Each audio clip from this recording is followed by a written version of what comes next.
Medical కాలేజీలను Chandrababu Naidu గారు private పరం చేయడము అని అంటే దాని అర్థం ఏమిటి అని అంటే ప్రజల బాగోగుల పట్ల లెక్కలేనితనం అన్నది ఒక కారణం అయితే, రెండోది ఏమిటి అని అంటే తారాస్థాయికి చేరిన ఆయన అవినీతికి ఇదొక పరాకాష్ట. నిజంగా స్కాములు చేసేది ఏ స్థాయి కంటే ఆ స్థాయికి దిగజారిపోయి స్కాములు చేయడం అనేది నిజంగా పరాకాష్ట. ఇది అది నేను చిన్న క్వశ్చన్ అడుగుతాను, మీ ద్వారా ప్రజలందరినీ కూడా ఆలోచన చేయమని చెప్పి సింపుల్ క్వశ్చన్ అడుగుతాను. అసలు గవర్నమెంట్ స్కూల్ ఎందుకు నడుపుతుంది చెప్పండి? అసలు గవర్నమెంట్ స్కూల్ ఎందుకు నడుపుతుంది? ఎందుకు గవర్నమెంట్ స్కూళ్ళు మనకు దేశవ్యాప్తంగా ఎన్ని ఉన్నాయి? రాష్ట్రంలో కూడా 45,000 స్కూల్ ఎందుకు ఉన్నాయి? ఎందుకు గవర్నమెంట్ హాస్పిటల్ ఇన్ని ఉన్నాయి?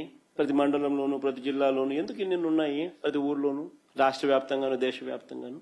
ఎందుకు బస్సు కూడా, ఆర్టీసీ బస్సులు కూడా ఎందుకు గవర్నమెంటే నడుపుతుంది చెప్పండి?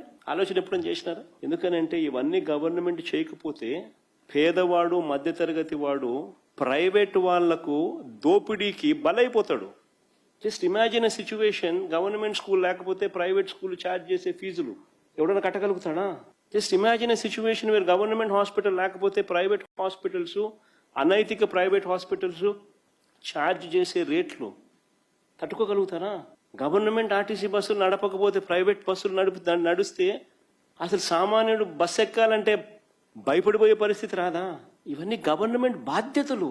This is the responsibility of the government. Private exploitation కు చెక్కు పెట్టడం, this is the responsibility of the government.